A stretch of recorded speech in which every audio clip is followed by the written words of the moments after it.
नेता अभी गांव में ना आए, क्योंकि किसान ये समझ चुका है कि ये 3 काले कानून है और किसानों की मौत के फरमान है। तो और इसमें महत्वपूर्ण बात यह है कि सरकार चाहे 200 एफआईआर दर्ज करे या 2000 एफआईआर दर्ज करे, किसान दबेगा नहीं, किसान डरेगा नहीं, किसान झुकेगा नहीं।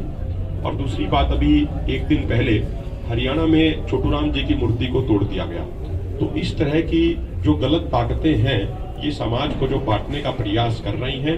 संयुक्त किसान मोर्चा ये आह्वान करता है कि ऐसी ताकतों को बेनकाब किया जाए जो इस तरीके के गलत काम करके समाज को बांटने का प्रयास कर रही हैं। महापुरुष जो होते हैं वो किसी एक जाति विशेष या किसी एक धर्म के नहीं होते, वो पूरे समाज के होते हैं, पूरे देश के होते हैं, पूरी दुनिया के होते हैं।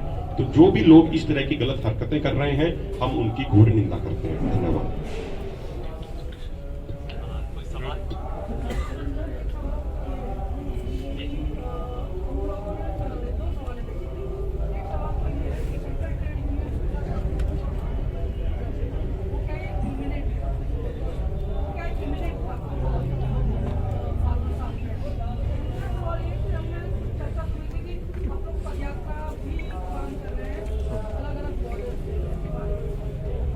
जैसे मैंने बताया, अभी तक हमने 15 तारीख के कार्यक्रम अनाउंस किए, उसके बाद के कार्यक्रम जल्दी और अनाउंस करेंगे। ये जो ट्रेड यूनियंस के साथ बातचीत हुई है, देखिए इस देश में हमारा तो नारा क्या है, कौन बनाता हिंदुस्तान, भारत का मजदूर किसान। तो मजदूर और किसान जुड़ेंगे तब ये देश बदलेगा। तो मजदूरों के साथ कल 10 ट्रेड यूनियन के साथ जो बहुत बड़ी खुद अम्ब्रेला ऑर्गेनाइजेशन है उनके साथ जुड़े हैं, और उम्मीद है कि बाकी जो इससे भी दायरे से छुट गए होंगे उनके साथ भी जुड़ेंगे। देश जैसे संयुक्त किसान मोर्चा इस वक्त देश के किसानों का सबसे बड़ा एक जमावड़ा है, सबसे बड़ी जत्थेबंदी हो गई है, वैसे ही इस देश के तमाम किसान ऑर्गेनाइजेशन, मजदूर ऑर्गेनाइजेशन, चाहे वो ऑर्गेनाइज सेक्टर के हो चाहे अनऑर्गेनाइज सेक्टर के हो, सबके साथ मिलकर हम जुड़ेंगे, क्योंकि इस वक्त इस देश को बचाने की जिम्मेवारी किसान और मजदूर के हाथ है।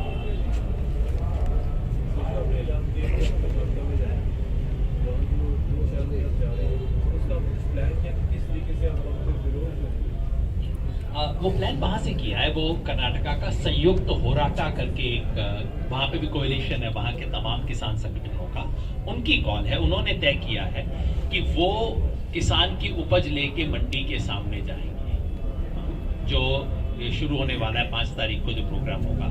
मैं पर्सनली उसमें मौजूद रहूंगा, कुछ और साथी भी जाएंगे।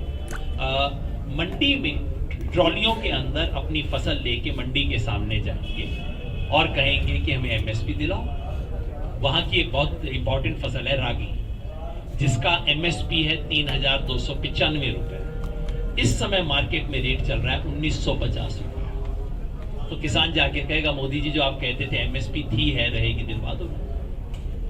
3 किसान विरोधी कानूनों का के विरुद्ध संघर्ष कर्नाटका में पहले दिन से चल रहा है, वो लगातार चलता रहेगा। लेकिन अब जब फसल आनी शुरू हो रही है तो किसान दिखाएगा, और असली उद्देश्य इसका ये है कि एमएसपी के नाम पर किसान से जो फ्रॉड होता है उसको देश के सामने रख। 3295 आप बोलते हो दिल्ली में टीवी के ऊपर, 1900 मिल रहा है, कौन दिलवाएगा उसमें डिफरेंस? योगेंद्र जी, 5 राज्यों में चुनाव भी होने जा रहे हैं, तो क्या माना जाए कि 5 राज्यों में जो पंचायत की बात कर रहे हैं कि सभी राज्यों में की जाएगी या फिर बंगाल सेंट्रल रहेगा? नहीं, आपने सुना नहीं, उस वक्त हमने कहा है 5 राज्यों में हम अपील करेंगे, और सबसे पहले हम बंगाल जा रहे हैं क्योंकि वहाँ चुनाव सबसे पहले शुरू हो रहे हैं।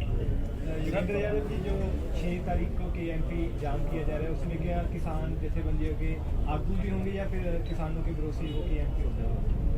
आगू होंगे, सभी होंगे, यही है सभी अगवा, वो सभी उसमें शामिल हैं।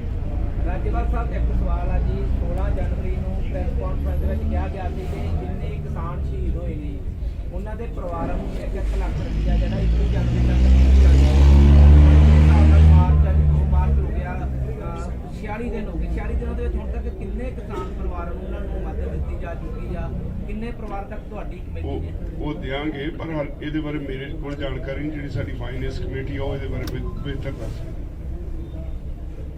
ਜਿਹੜਾ ਕੇਂਦਰ ਦਾ ਘਰਾਓ ਕਰਨਾ ਟਰੈਕਟਰ ਮਾਰਚ ਨਹੀਂ ਕਹਿੰਦੇ ਕਿ ਵੈਸੇ ਨਾਰਮਲ ਧਰਨਾ ਲਾ ਕੇ ਇੱਕ ਜਗ੍ਹਾ ਬੈਠ ਕੇ? ਨਹੀਂ, ਟਰਾਲੀਆਂ ਨਹੀਂ ਹੋਣਗੀਆਂ, ਸਿਰਫ ਟਰੈਕਟਰ ਹੋਣਗੇ ਜਾਂ ਲੋਕੀ ਹੋਣਗੇ। ਟਰੈਕਟਰ ਬਹੁਤ ਵੱਡੀ ਗਿਣਤੀ 'ਚ ਨਹੀਂ, ਟਰੈਕਟਰ ਅੱਗੇ ਖੜੇ ਕਰਕੇ ਬਾਕੀ ਲੋਕੀ ਉੱਥੇ ਇਕੱਠੇ ਹੋ ਜਾਣਗੇ। ਰਾਜਵਰ ਸਾਹਿਬ ਮੌਸਮ ਦੇ ਵਿੱਚ ਬਹੁਤ ਤਬਦੀਲੀ ਆ ਰਹੀ ਹੈ ਸਿਰਫ ਕਿਸਾਨ ਮੋਰਚੇ ਵੱਲੋਂ ਕਿਹੜੇ ਇੱਥੇ ਪ੍ਰਬੰਧ ਕੀਤੇ ਜਾ ਰਹੇ ਹਨ ਜਿੱਦਾਂ ਪਹਿਲਾਂ ਦੇਖਿਆ ਸੀਗਾ ਸਰਦੀ ਦੇ ਮੌਸਮ ਵਿੱਚ ਪ੍ਰਬੰਧ ਕੀਤੇ ਸੀਗੇ ਸਿਰਫ ਕਿਸਾਨ ਮੋਰਚੇ ਵੱਲੋਂ ਦੇਖੋ ਸਾਡਾ ਜਿਹੜਾ ਕਿਸਾਨ ਪਰਿਵਾਰ ਹੈ ਉਹਦੇ ਤੇ ਅਕਾਲ ਪੁਰਖ ਦੀ ਹਮੇਸ਼ਾ ਮਿਹਰ ਰਹੀ ਹੈ। ਲੰਗਰ ਕਦੀ ਲੰਗਰਾਂ 'ਚ ਕੋਈ ਲੋਟ ਨਹੀਂ ਆਈ। ਲੋਕਾਂ ਨੇ ਆਪਣੇ ਆਪ ਪੱਖੇ ਲਾਉਣੇ ਸ਼ੁਰੂ ਕਰ ਦਿੱਤੇ, ਜਾਲੀਆਂ ਲਾਉਣੀਆਂ ਸ਼ੁਰੂ ਕਰ ਦਿੱਤੀਆਂ, ਕੋਈ ਏਸੀ ਤੱਕ ਵੀ ਲਾ ਰਹੇ ਨੇ। ਉਹ ਇਹ ਸਾਰਾ ਕੁਝ ਚਿੰਤਾ ਵਾਲੀ ਗੱਲ ਨਹੀਂ, ਸਾਰੇ ਲੱਗ ਜਾਣ। ਬੜੀ ਸਪੋਰਟ ਹੈ ਸਾਨੂੰ ਸਾਡੇ ਭਾਈਚਾਰੇ ਦੀ, ਸਾਰਿਆਂ ਦੇ ਕੋਲੇ ਪੱਖੇ ਵਗੈਰਾ ਸਾਰਾ ਕੁਝ ਆ ਰਿਹਾ। ਰਾਜਵਰ ਸਾਹਿਬ ਇੱਕ ਜਿਹੜੀ ਵਿਚਾਰ ਦੀ ਭੇਜ ਜਿਹੜੀ ਸੋਸ਼ਲ ਮੀਡੀਆ ਤੇ ਅਕਸਰ ਜਦੋਂ ਤੁਹਾਡਾ ਕੋਈ ਲੀਡਰ ਲਾਈਵ ਹੁੰਦਾ ਹੈ ਜਾਂ ਕੋਈ ਕਿਤੇ ਜਾਂਦਾ ਹੈ ਤਾਂ ਇੱਕ ਕੰਪੇਨ ਜਿਹੜੀ ਹੈਗੀ ਆ ਉਹ ਕਹਿੰਦੇ ਹੁੰਦੀ ਹੈ ਕਾਮਰੇਡ ਵਰਸਸ ਜਾਂ ਸਿੱਖ ਨੂੰ ਕਹ ਲਓ ਜਾਂ ਕਿਸਾਨ ਕਹ ਲਓ। ਨਹੀਂ ਇੱਕ ਐਵੇਂ ਗਲਤਫਹਿਮੀ ਹੈ ਤੁਹਾਨੂੰ, ਇਦਾਂ ਦੀ ਕੋਈ ਗੱਲ ਨਹੀਂ। ਇਹ ਸਾਰੇ ਕੰਪੇਨ ਚੱਲੀ, ਮੈਂ ਵੀ ਰਜਿੰਦਰ ਹਾਂ, ਕੰਪੇਨ ਇਹਦੇ ਨਾਂ ਦੀ ਸੋਸ਼ਲ ਮੀਡੀਆ ਤੇ ਕੰਪੇਨ ਚੱਲੀ। ਪਤਾ ਨਹੀਂ, ਮੈਂ ਨਹੀਂ ਦੇਖੀ, ਮੈਨੂੰ ਉਹਦੇ ਬਾਰੇ ਪਤਾ, ਪਰ ਇਦਾਂ ਦੀ ਕੋਈ ਗੱਲ ਹੈ ਨਹੀਂ। ਮੀਟਿੰਗ ਅਸੀਂ ਪਹਿਲੇ ਸਾਰਾ ਪ੍ਰਦਰਸ਼ਨ ਕਰਦੇ ਇਸ਼ੂ ਕੰਪੇਨ ਬਕਾਇਦਾ ਤੌਰ ਤੇ ਚੱਲ ਰਹੀ ਹੈ ਸੋਸ਼ਲ ਮੀਡੀਆ ਤੇ। ਮੈਂ ਵੀ ਇਹ ਹੋਇਆ ਨਹੀਂ, ਉਹ ਕਿਸੇ ਹੋਰ ਨਾਲ ਹੋਏਗੀ ਉਹਨਾਂ ਦੀ। ਇਸ ਤੋਂ ਬਾਅਦ ਇਹ ਕੰਪੇਨ ਸ਼ੁਰੂ ਹੁੰਦੀ ਹੈ। ਇਹ ਜਥੇਬੰਦੀਆਂ ਦਾ ਕੋਈ ਇਦਾਂ ਦੀ ਗੱਲ ਨਹੀਂ, ਨਾ ਕੋਈ ਮਤਭੇਦ ਹੈ। ਸਾਰੇ ਹੁਣ ਵੀ ਰਜਿੰਦਰ ਅੰਦਰ ਬੈਠਾ ਨੇ, ਜਿਹੜੇ ਸਾਡੇ ਆਪਣੇ ਵਿਦਿਨ ਆਰਗੇਨਾਈਜੇਸ਼ਨ ਇਸ਼ੂਜ਼ ਨੇ ਉਹਨਾਂ ਨੂੰ ਡਿਸਕਸ ਕਰ ਰਹੇ ਨੇ। ਇਹ ਕੰਪੇਨ ਦੀ ਰਾਜਵਰ ਸਾਹਿਬ ਲੋੜ ਕਿਉਂ ਪੈ ਜਾਂਦੀ ਆ? ਨਹੀਂ ਲੋੜ ਹੈ ਹੀ ਨਹੀਂ, ਚੱਲ ਹੀ ਨਹੀਂ ਰਹੀ ਕੋਈ। ਮੇਰੇ ਤਾਂ ਕੋਈ ਨੋਟਿਸ ਨਹੀਂ। ਤੁਹਾਨੂੰ ਕਿਤੇ ਪਤਾ ਹੋਊ, ਮੈਨੂੰ ਤਾਂ ਪਤਾ ਨਹੀਂ। ਕੰਪੇਨ ਚੱਲ ਰਹੀ ਹੈ ਸੋਸ਼ਲ ਮੀਡੀਆ। नहीं, मैंने नहीं पता, मैंने नहीं पता। आई डोंट नो, बिल्कुल सर नहीं। आंदोलन बढ़ाने की बात तो हो रही है, क्या 13वें दौर की बातचीत के लिए भी कुछ चर्चा की है आप लोगों ने? क्या आंदोलन बढ़ाने की बात तो आप कर रहे हैं, लेकिन 13वें दौर की बातचीत 12 तो हो चुकी। देखो ये सरकार का काम है, सरकार का काम है ये। कोई भी लोग आंदोलन कर रहे हैं तो सरकार की इखलाकी जिम्मेदारी है उनसे बातचीत करके मामले को निपटाए। हम बैठे हैं, हमने तो कभी दरवाजे बंद किए नहीं। जब बुलाएंगे हम चले जाएंगे बातचीत के लिए। ਰਾਜਵਰ ਸਾਹਿਬ ਨਰਿੰਦਰ ਮੋਦੀ ਉਹਨਾਂ ਨੇ ਕਿਹਾ ਸੀਗਾ ਕਿ ਸਾਨੂੰ ਕਾਲ ਕਰ ਲਿਓ, ਅਸੀਂ ਮੀਟਿੰਗ ਕਰ ਲਵਾਂਗੇ ਤੁਹਾਡੇ ਕੋਲ। ਹੁਣਾਂ ਵਿੱਚ ਦਾ ਨੰਬਰ ਉਹਨਾਂ ਨੂੰ ਕਹਿ ਦਿਓ ਗੱਲ ਕਰਾ ਦਿਓ। नहीं, मेरे को नंबर है नहीं, इसे करके मैं कॉल नहीं की। ਸੰਭਾਵਨਾ ਕੀ ਲੱਗਦੀ ਹੈ ਰਾਜਵਰ किसान ਸਾਰੇ ਕਿਸਾਨ ਉਹਦਾ ਨੰਬਰ ਮੰਗਦੇ ਨੇ, ਤੇ ਕਿਤੇ ਨੰਬਰ ਮਿਲ ਜੇ ਉਹਦਾ ਟੈਲੀਫੋਨ ਘੰਟੀ ਵੱਜਣੋਂ ਨਹੀਂ ਹਟਦੀ। ਰਾਜਵਰ ਸਾਹਿਬ ਸੰਭਾਵਨਾ ਕੀ ਲੱਗਦੀ ਹੈ? ਕਿਉਂਕਿ 22 ਤਰੀਕ ਤੋਂ ਜਿਹੜੀ 22 ਜਨਵਰੀ ਤੋਂ ਬਾਅਦ ਡੈਡ ਡ੍ਰੌਪ ਬਣਿਆ ਹੋਇਆ, ਕਈ ਇਤਲਾਹ ਚੜਾਈ ਵੀ ਆਏ। ਸੰਭਾਵਨਾ ਲੱਗਦੀ ਹੈ ਕਿ ਜਲਦੀ ਮੀਟਿੰਗ ਹੋ ਜਾਵੇਗੀ ਜਾਂ ਲੰਬਾ ਸੰਘਰਸ਼ ਕਰਨਾ ਕੋਈ?